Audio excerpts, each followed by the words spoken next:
darkest place I will call on you. In the darkest place I will call on you. In my hiding place I will call on you. In my hiding place I will call on you. Show me in the darkest place I will call on you. Show me in the darkest place I will call on you. Show me hope as I call on. In my hiding place I will call on you. Oh, my guardian, protector, creator of it all. Oh, my steady strength, so present, forever, Lord of all. Show me my guardian, protector. Show me creator of it all. Show me my steady strength as so present, forever, Lord of all.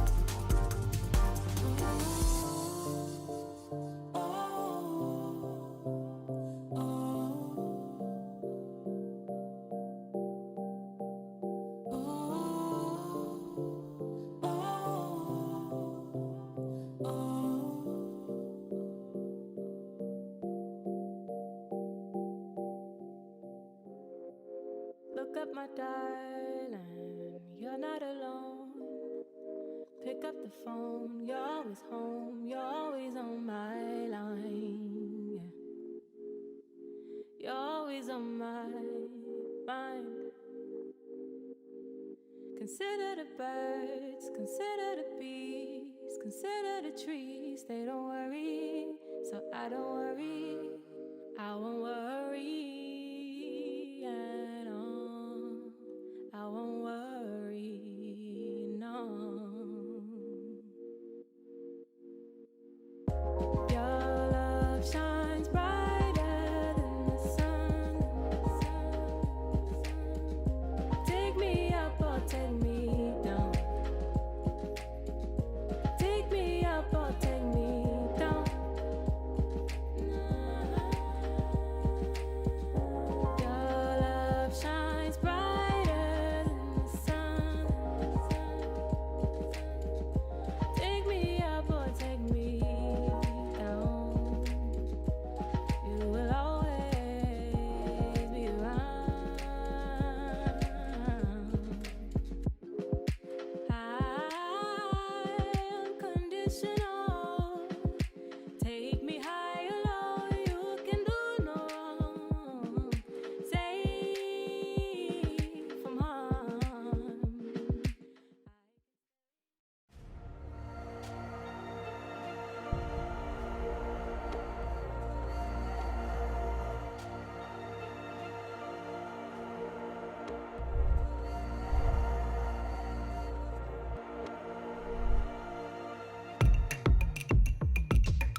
Good morning. We just wanted to welcome you to our service. But before we actually get things started this morning, I wanted to let you know that we are going to be doing a giveaway today. And we'll announce the winner at the end of this service. But you will be entered to win a mug or a sweatshirt or even a hat. It's your choice. It's up to you if you win. All you have to do to enter is that you share this live stream as well as like this stream on your Facebook. And so I hope that you guys have a wonderful day, and we look forward to spending this service with you.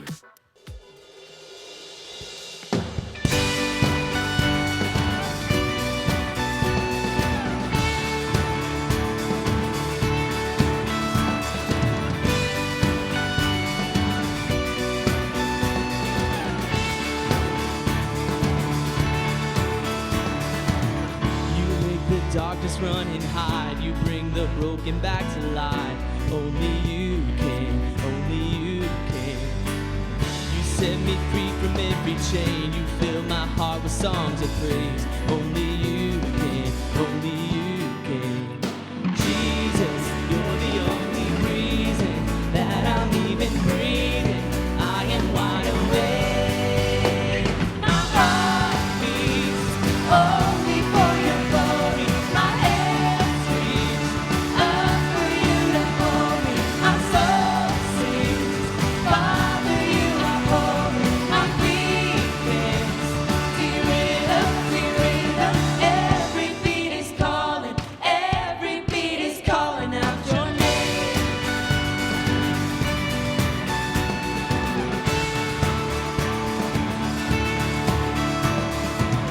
You left the glory of your throne to bring this runaway back home. Only you can, only you can. You give me love, you give me life, you keep me dancing through the night. Only you can, only you can. My heart beats only for your glory. My hands reach up for you to hold me. My soul sings, Father, you are holy. My feet dance to rhythm. Every beat is calling, every beat is calling out your name. Every beat is calling, every beat is calling out your name.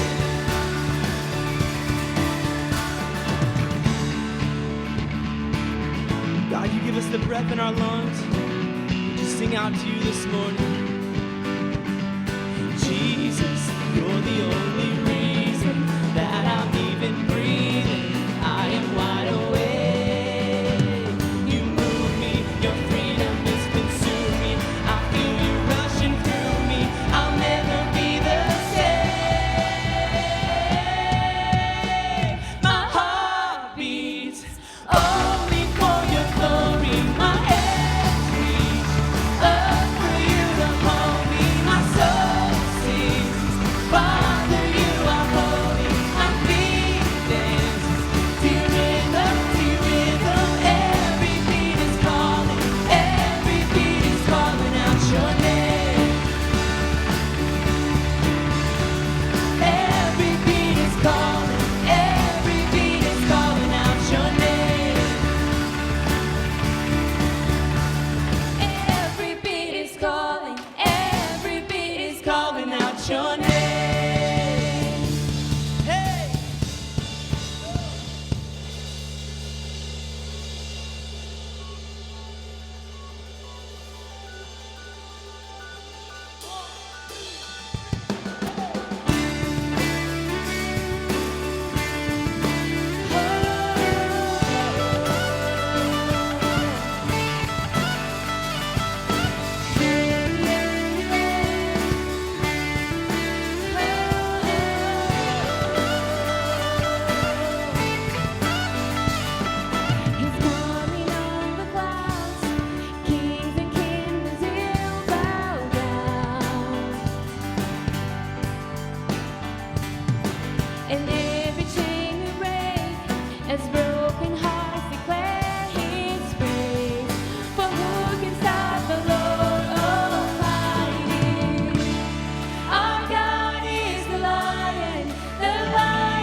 Lion and the Lamb. Every knee will bow before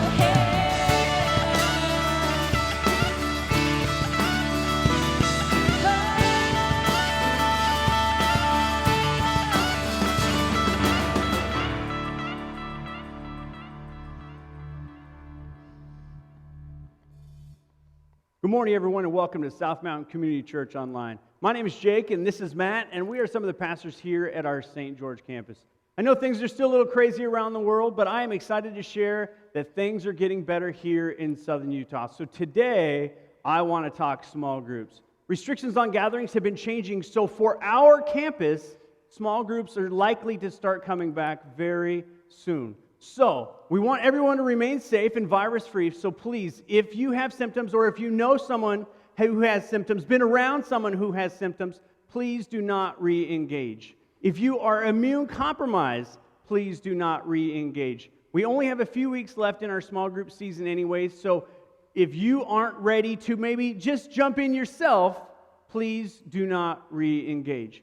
I personally have a heart and I believe that we grow better together, and I want to see as many people as strong and as healthy as possible. So, if you are ready to start meeting, I want you to be ready, and I want you to enjoy and love growing with your church family.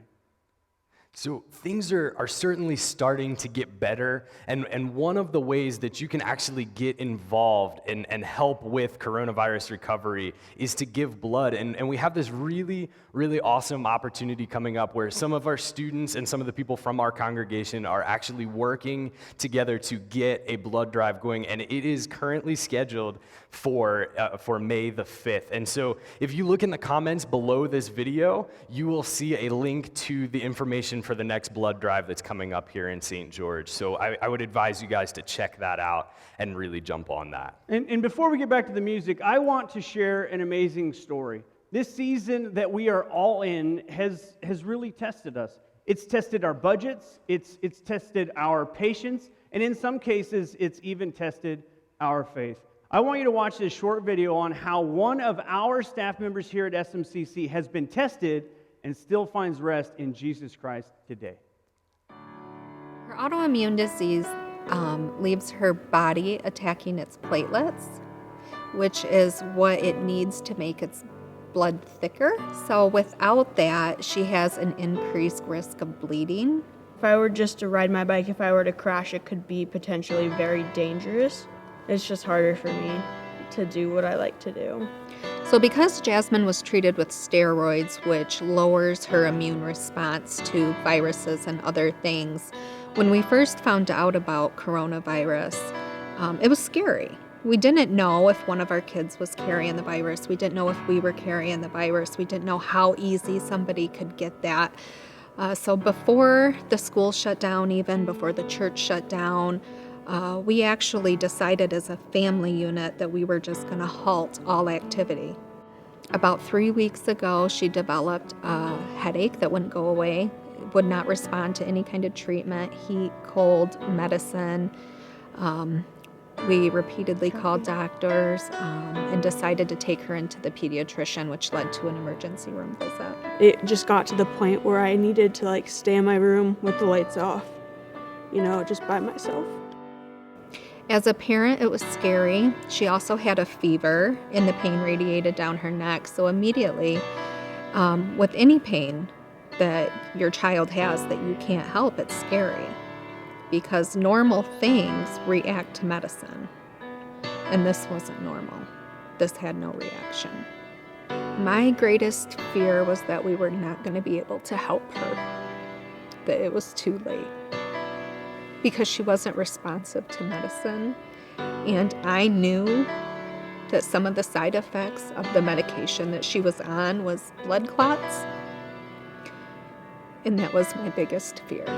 We took her to the ER where she had an MRI done, which resulted in showing a large blood clot on the top of her head running from front to back, and one that wrapped around the side of her head from back to front. And the doctor came in and he looked at Jasmine and he said, "I cannot believe that you're sitting up and talking to me." I was thankful that God had sustained my child, that she was able to sit up and talk and communicate. My prayers during those times, like, they were me, like, a cry for help, honestly. And it, like, developed from a cry to help for me to me being, like, extremely angry.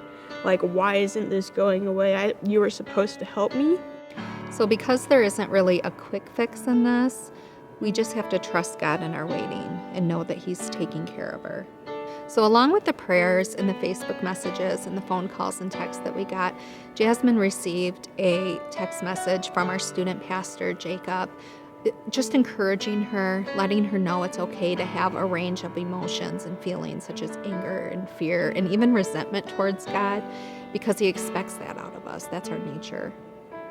So looking back through this whole process, we have seen how God has walked beside us and been with us. And we know going forward that He's never going to leave us and He's going to be with us through it all.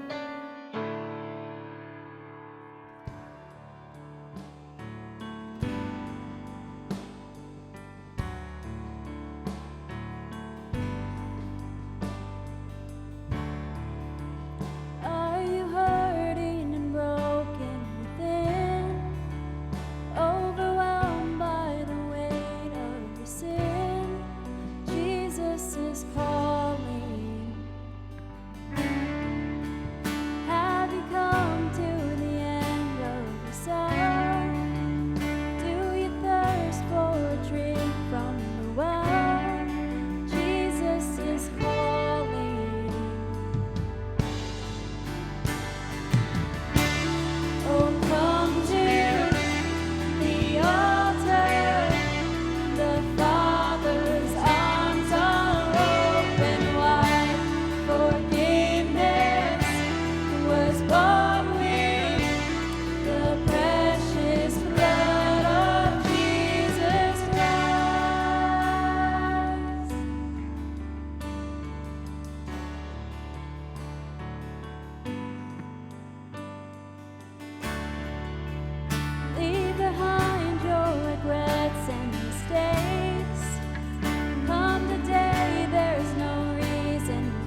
was bought with the precious blood of Jesus Christ. Oh, come to the altar. The Father's arms are open wide. Forgiveness was bought with the precious blood of Jesus Christ. Oh, thank you, Lord.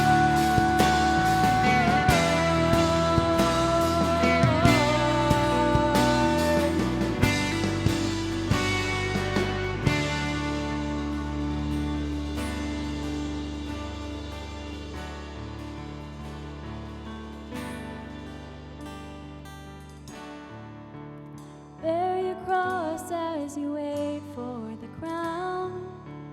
Tell the world of the treasure you found.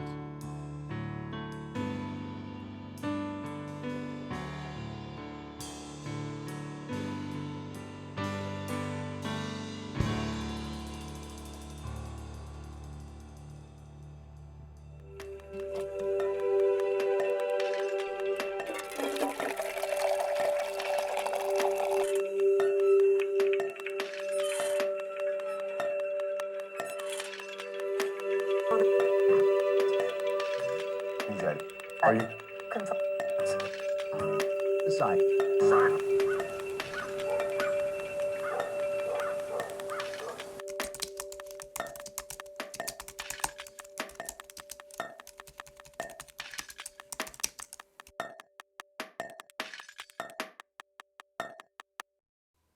Hello, my name is Tom Mertz, and I am the campus pastor at South Mountain Community Church St. George campus.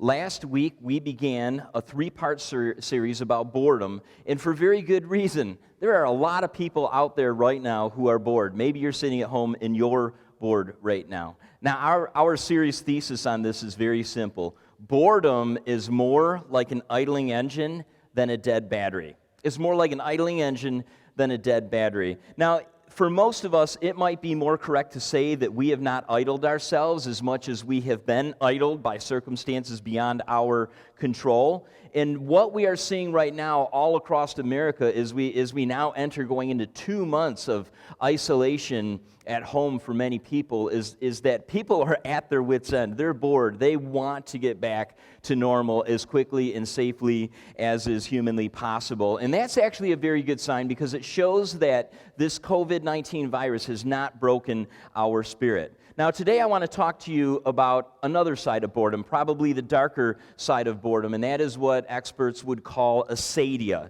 Now, I'll give you a definition there. Asadia basically means apathy, boredom. It means that there's no care, no concern, and there is no grief. It's what we might equate to sloth or slothfulness, one of the 7 deadly sins. Now, according to Dorothy Sayers, in her work Greed and Chaos, she said that asadia is the sin which believes in nothing, cares for nothing, enjoys nothing, loves nothing, hates nothing, finds purpose in nothing for which it will die.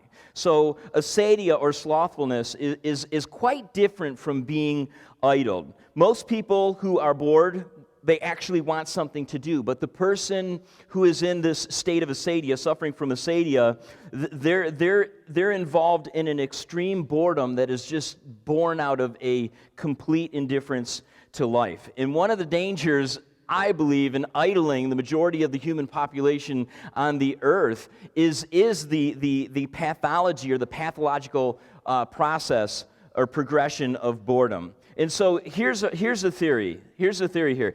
If boredom goes unchecked, it can lead to cynicism, and finally, it leads to asadia. In another term for asadia could just be, we could call it an empty soul. Now, when all hope is lost, the mind can very quickly enter into a depressive state, which then leads to an empty soul. And it's no wonder that during this time of extreme isolation, especially in some areas, we're not as isolated in Utah, but in some areas they're rather significantly isolated, they're seeing a rise in suicides. And I think that's because people are getting to that place of empty soul. They crave community. They crave contact. They're not getting it, and they're going to dark places from which some people are not recovering. Now, over the weekend, many of you may have received an email outlining what it is to what the characteristics of an empty soul are. And so you might already be aware of this, but for those of you that maybe got the email and didn't open it, or you didn't get the email,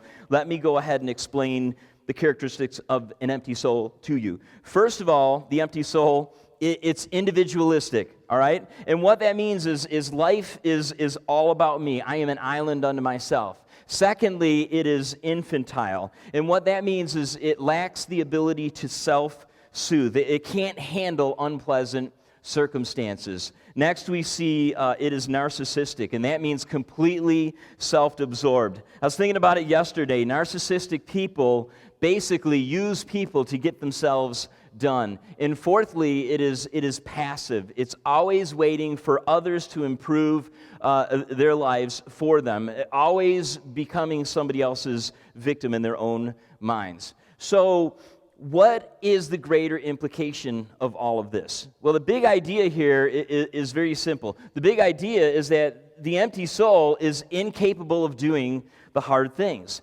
The empty soul, it's incapable of doing hard things. It's incapable of experiencing hard things. And so basically, a person with an empty soul will tend towards the path of least resistance. And this is not a good way for a follower of Jesus Christ to live their life. The Bible is replete with admonitions against such living. That's why sloth has always been listed, in the Christian church as one of the 7 deadly sins. So here's the question I want to ask you. Is Christianity hard or is Christianity easy?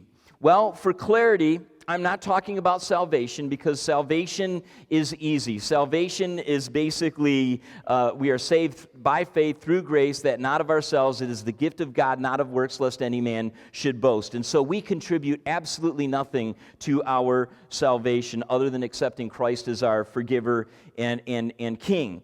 But when it comes to living the God-honoring life, is Christianity, is it hard or is it easy? Well, we got an answer for you on that, all right? The answer is both, all right? It can be harder initially so that it can be easier in the long run, or it is never easy because we refuse to do the hardest things. There's a quote from C.S. Lewis from his great work, The Mere Christianity, that I think really grabs a hold of this idea, what God is doing and how we experience it, and how it relates to this question. So look at this. Let me read this to you. In Mere Christianity, C.S. Lewis said, "Imagine yourself as a living house. God comes in to rebuild that house. At first, perhaps, you can understand what he is doing. He's getting the drains right. He's stopping the leaks in the roof, and so on. You knew that those jobs needed doing, so you are not surprised. But presently, he starts knocking the house about in a way that hurts abominably and does not seem to make sense. What on earth is he up to? The explanation is that he is building a quite different house from the one that you thought of, throwing out a new wing here, putting on an extra floor there, running up towers, making courtyards. You thought you were going to be made into a decent little cottage, but he's building a palace. He intends to come and live in it himself." So God is constantly working in our lives. And when God is working in our lives, when we choose to partner with him, I think lots of great things happen in our life, but that might be a time of difficulty. But it might be difficult at first, but it gets easier in the end run. But when we choose not to partner with God, that is where we find ourselves experience even greater difficulty. And some people, they never learn this. They never learn this. They futilely resist the work that God is doing in their life. My old pastor used to say that much of the pains of the Christian life comes from throwing the shoulder of carnality against a door that the Lord is permanently closing. And so I want you to go ahead and note this. Here's our observation. The sooner that I can admit to myself that I am not the boss of me and welcome God's ownership, the renovation that He makes to my character will seem easier. When I give myself over to God and let him do the work, it goes so much easier. I believe that the answer to asadia, slothfulness, or just plain boredom, I think it can be summed up in one word, and that is the word submit. but it's not just any submission. It is the full submission of self to God through Jesus Christ. Look what Paul wrote for us in Romans 12:1. Paul said this. He said, "Therefore I urge you, brothers and sisters, in view of God's mercy, to offer your bodies as living sacrifices, holy and pleasing to God. This is your true and proper worship." That is such a loaded verse there. It doesn't get any clearer than that. This is how you worship God. If you are a follower of Jesus Christ, this is how you worship God. Now, here's an explanation. A living sacrifice, basically, it equals a paradox that includes both dying to your own agenda and then living to fulfill God's agenda. There's actually an allusion to the Old Testament sacrifice system in this verse, because under the Old Testament law, when you worshiped God, you would bring an animal to either the tabernacle and then later when it was built, the temple, and you would offer a blood sacrifice to God. That is how you worshiped him. Well, under the New Testament, Christ, our Passover lamb, is already sacrificed for us, so we no longer make animal sacrifices. Instead, what we do is we sacrifice our desire to live our own lives for our own purposes in order to live our lives for God's eternal purposes. Jesus basically said the exact same thing. He just said it in a slightly different way. Look at Matthew 16, verses 20 through 24 and 25. Then Jesus said to his disciples, "Whoever wants to be my disciple must deny themselves and take up their cross and follow me. For whoever wants to save their life will lose it, but whoever loses their life for me will find it." It's very interesting terminology. So again, here's an explanation. Losing your life means embracing a life of love for God and for others. God's agenda for our lives is very simple. It's very clearly laid out. Love God and love others. God's done everything for us. There's nothing really more for us to do other than live out God's dream that we would fulfill his purposes by loving him and loving others. And when we do that, we become a living sacrifice. The Apostle Paul understood this, and he often spoke of himself as a bondservant. In Romans 1:1, let me read this to you. He said, Paul, addressing the crowd, "Hey, I'm Paul, a bondservant of Jesus Christ, called to be an apostle, set apart for the gospel of God."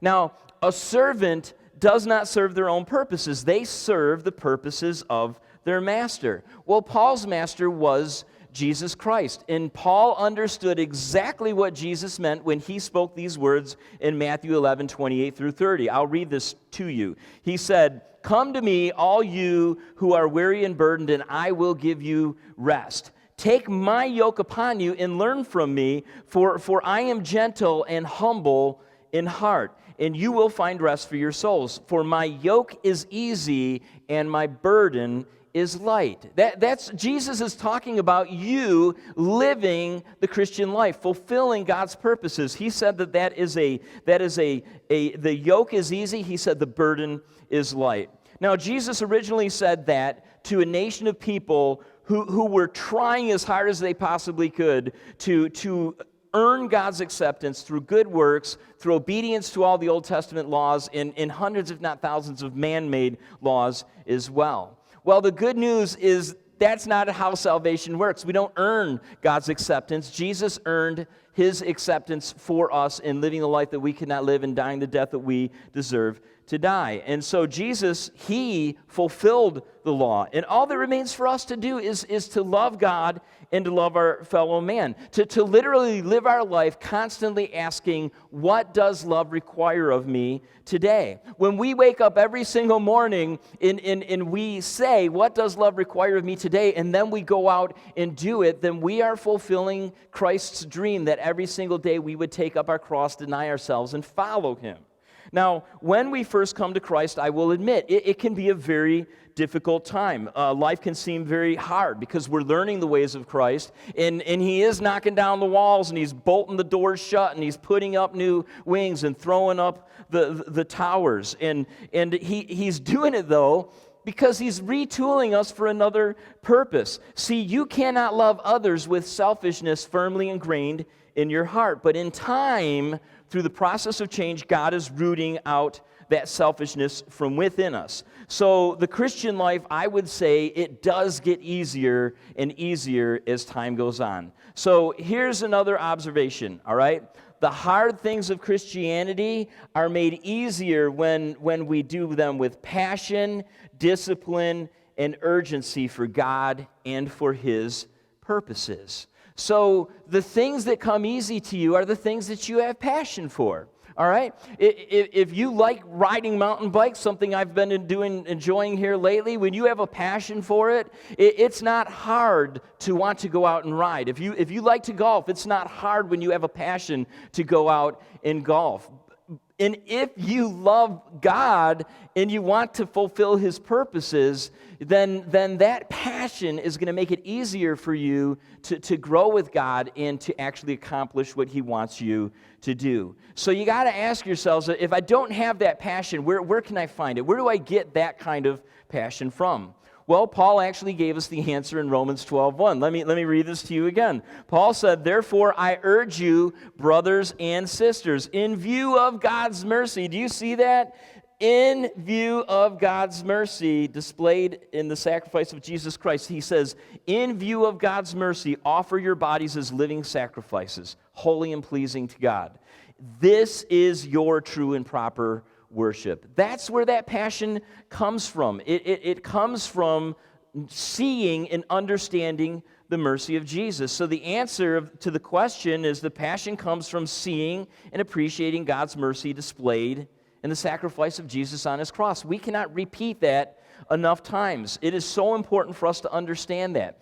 In John 17:19, Jesus said this. He said, "For them, my followers, all those who will follow me," He said, I sanctify myself, that they too may be sanctified." That's the same word that Paul used when he said, "I have been set apart for the gospel of Jesus Christ. I have been sanctified for the gospel of Jesus Christ." Jesus said, "I have sanctified myself." Jesus said, "I've sanctified myself so that you may truly be sanctified."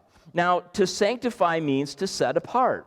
Jesus set Himself apart to save us. He lived the perfect life that we could not live again, and then He died the perfect death that we deserve to die. So this is not something that we do for ourselves. This is something that He exclusively did for us. If you go look at John 17:19, you'll realize that there's active and passive phrasing in this verse. Jesus said in active voice, "I sanctify myself." And the reason that He was sanctifying Himself, He then says, is so that they too may be sanctified. Passive voice. That means that we are not acting upon ourselves. We are not sanctifying ourselves. Something else outside of us, namely Jesus, is acting upon us to sanctify us, to set us apart for Himself. So that means that Jesus is the one doing the setting apart. And then once we are saved, every single day, we then set ourselves apart by taking up our cross daily, by being a living sacrifice, by saying no to fulfilling our own will, our own desires, so that we can fulfill the desires and the purposes of God. And again, what are those desires? Love the Lord, those purposes, love the Lord your God with all your heart, soul, mind, and strength, and love your neighbor as yourself. Jesus said that on that command hangs all the laws and the prophets. And so we find that love, we find that passion clearly rooted in the mercy of Jesus. So we don't want our boredom to lead us towards individualistic, infantile, narcissistic, and passive behavior. That's not what we want. We do not want to become slothful people. We want to let our boredom lead us to God, from whence we find the strength to fulfill His purposes. And I want to pray for you to that end here this morning. So let's pray. Father in heaven, thank you so much for each and every person listening all across the land. I pray that you would fill our hearts with just the knowledge of your truth in the willfulness to live according to your purposes.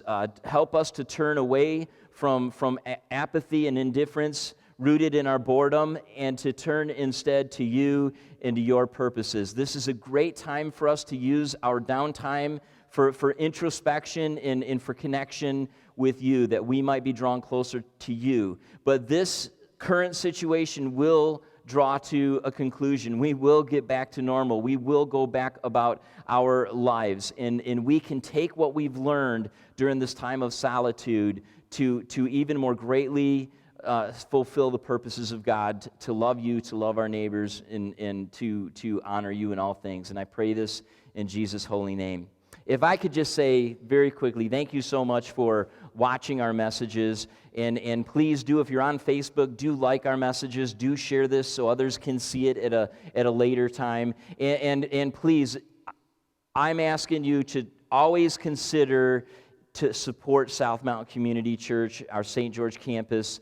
We, even in this difficult time, if you're able to do so to support us financially, it's very easy to do so. You can go to smccutah.org, click on the giving link, and you can set up all of your online giving. It's very secure, very safe, and you can even set it up to automatically give your gifts every single month so you don't have to do it constantly. So we would just ask you to consider that so we can continue strong with our mission, vision, and values as a church when normal resumes. God bless you. Thank you.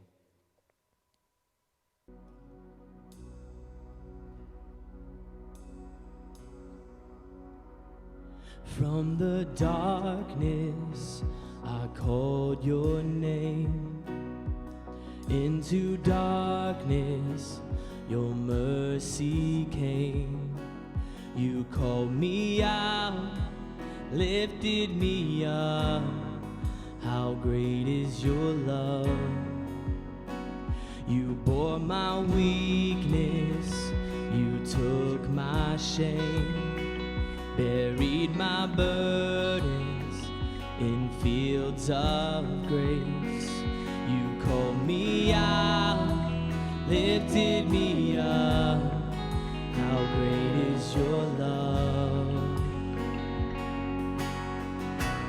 From the heights of heaven, you stepped down to earth. Innocent perfection, gave your life for us. We are amazed.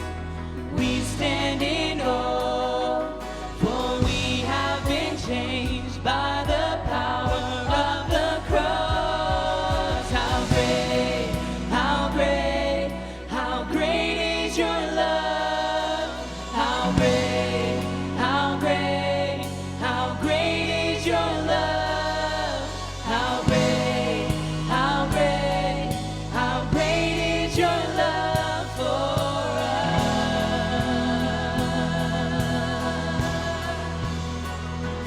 In your kindness, you lead us home. In your presence, where I belong.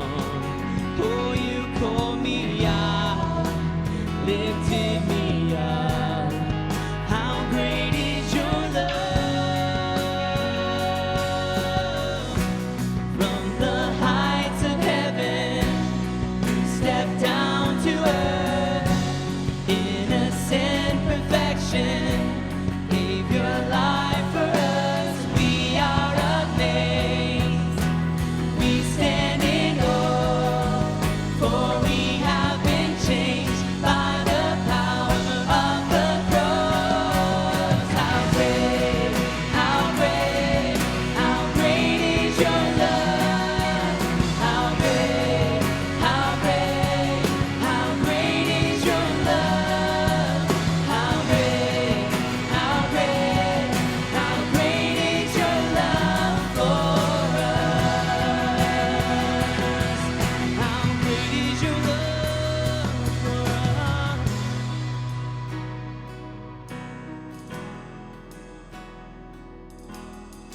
Wherever you are this morning, let's sing these truths together. There has never been, there will never be a God like you, a love so true.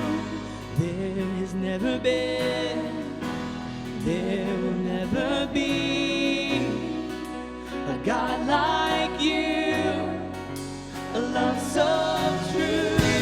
There has never been, there will never be a God like you, a love so true. There has never been, there will never be a God like you, a love so true. How great, how great, how great is your love. How great, how great, how great is your love. How great, how great, how great is your love for us. How great, how great, how great is your love. How great, how great, how great is your love. How great, how great, how great is your love for us. How great is your love for us.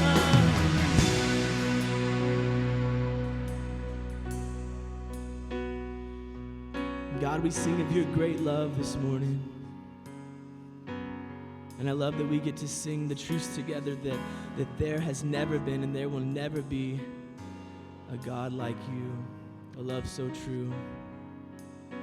It says that you are God and you have always been God, and there will be no God. There were no gods before you, and there will be no gods after you. And it says that in your word. And if your word says it will never fall, that means it never has. So that means that truth is a truth this morning that we can declare together boldly and with confidence this morning. There's power in your name. And we sing of that power. We sing of that love. God, we love you so much, and it's in your name we pray. Amen.